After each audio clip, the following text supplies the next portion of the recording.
Assalamualaikum warahmatullahi wabarakatuh. Salam sejahtera untuk kita semua. Hai anak-anak, sehat semuanya? Perkenalkan, saya Puro Hayati, pengajar mata pelajaran Bahasa Indonesia SMP Negeri 4 Purwokerto untuk kelas 7 dan kelas 8. Pada kesempatan kali ini, saya akan menyampaikan materi tentang teks berita, yaitu KD 31 unsur-unsur berita dan KD 41 penyimpulan teks berita. Baik anak-anak, kita bangsa Indonesia mengetahui bahwa bahasa adalah identitas bangsa. Oleh karena itu, kita harus bangga berbahasa Indonesia. Baiklah anak-anak, kita simak penjelasan berikut.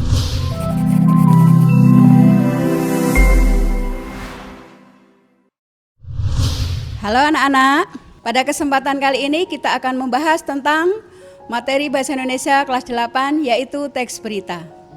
Anak-anak ketahui bahwa dalam kehidupan kita tiada hari tanpa berita. Banyak sekali peristiwa-peristiwa yang terjadi di sekitar kita, namun tidak semua peristiwa itu layak untuk kita jadikan sebuah berita. Apalagi berita itu akan kita sampaikan di media cetak maupun di media elektronik. Sehingga berita yang kita muat harus berita yang aktual, dapat dipercaya, dan berita itu dapat dipertanggungjawabkan. Berita merupakan fakta menarik atau suatu kejadian penting yang disampaikan kepada masyarakat melalui media cetak maupun media elektronik. Media cetak dapat berupa surat kabar, majalah, ataupun tabloid. Sedangkan di media elektronik, kita bisa mengakses melalui internet atau kita menonton di televisi.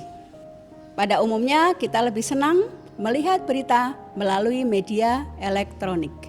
Untuk dapat memahami sebuah berita, kita harus mengetahui dulu unsur-unsur teks berita. Secara umum, teks berita itu kita menggunakan rumus 5W1H. Namun saya lebih suka kalau kita menggunakan istilah adik Simba karena lebih mudah untuk mengingat dan kita juga pembelajaran bahasa Indonesia. Adik Simba. A yang pertama, menjelaskan peristiwa apa yang terjadi. Yang kedua, di mana? Menjelaskan di mana tempat terjadinya peristiwa. Kapan? Berkaitan dengan waktu terjadinya peristiwa. Kemudian siapa orang yang diberitakan, mengapa, alasan, sebab, atau latar belakang terjadinya sebuah peristiwa.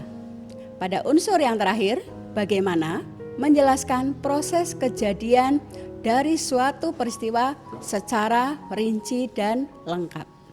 Nah, setelah kita memahami unsur-unsurnya, kita akan masuk pada bagaimana membuat ringkasan dan menyimpulkan berita. Ringkasan adalah sebuah penyajian peristiwa atau kejadian panjang disajikan secara lebih singkat. Penyimpulan adalah ringkasan yang berisi informasi paling penting. Jadi kalau ringkasan itu dari sajian yang panjang, kita perpendek, kita ringkas. Namun pada penyimpulan itu berisi informasi yang paling utama atau yang paling penting.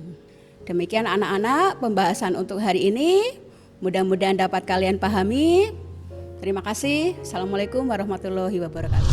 Demikian penjelasan materi teks berita. Jangan lupa bantu kami dengan likes, comment, subscribe, dan mari bangga berbahasa Indonesia.